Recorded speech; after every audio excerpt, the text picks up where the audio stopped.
वित्त मंत्री सीतारमण शनिवार को बजट पेश होने से पहले संसद पहुंची। उन्होंने राष्ट्रपति को वित्त मंत्री बजट की कॉपी सौंपी। इससे पहले राष्ट्रपति ने वित्त मंत्री को दही चीनी खिलाकर संसद के लिए विदा किया। आज मोदी 3.0 का पहला बजट संसद में पेश होगा। केंद्रीय वित्त मंत्री निर्मला सीतारमण की साड़ी पर इस बार खूब सबकी निगाहें जमी हुई थी। भारतीय संस्कृति और पारंपरिक कारीगरी को सम्मान देते हुए वित्त मंत्री ने क्रीम रंग की साड़ी पहनी, जो इस बार भी बुनकरों के श्रम और हुनर का प्रतीक है।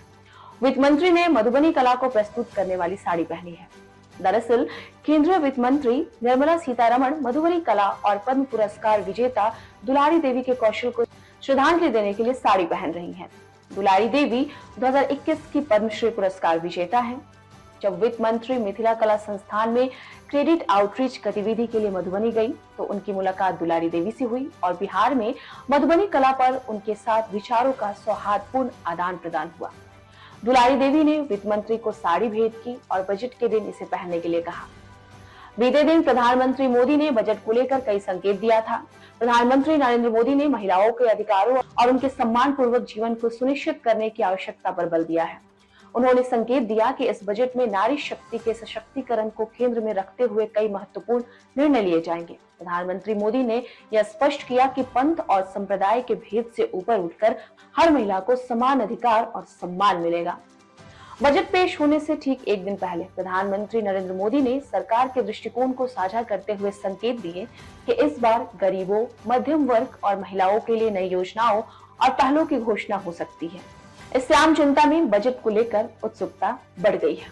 यह बजट ऐसे समय में आ रहा है जब चालू वित्त वर्ष में भारत की जीडीपी वृद्धि दर घटकर 6.4% पर आने का अनुमान है, जो पिछले 4 वर्षों का सबसे निचला स्तर है। आर्थिक सर्वेक्षण में अनुमान लगाया गया है कि वित्त वर्ष 2025-26 में जीडीपी वृद्धि दर 6.3% से 6.8% के बीच रहेगी। यह दर विकसित राष्ट्र बनने के लिए आवश्यक वृद्धि दर से काफी कम मानी जा रही है। प्रधानमंत्री मोदी ने गरीब और मध्यम वर्ग के उत्थान के लिए सकारात्मक संदेश दिए हैं। इससे यह उम्मीद की जा रही है कि बजट में आयकर में कुछ राहत दी जा सकती है।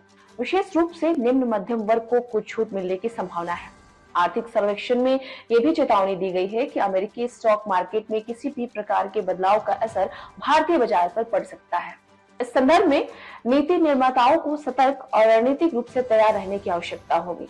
अब सभी की नजरें वित्त मंत्री निर्मला सीतारमण के बजट भाषण पर टिकी है, जिसमें यह देखा जाएगा कि सरकार आर्थिक विकास को गति देने के लिए कौन कौन से कदम उठाती है। तो ये थी देश की आज की बड़ी खबर जो हम पीपीएम टाइम्स के माध्यम से आप तक कर रहे थे साझा। देश और दुनिया की और भी खबरें देखने के लिए आप बने रहिए हमारे साथ।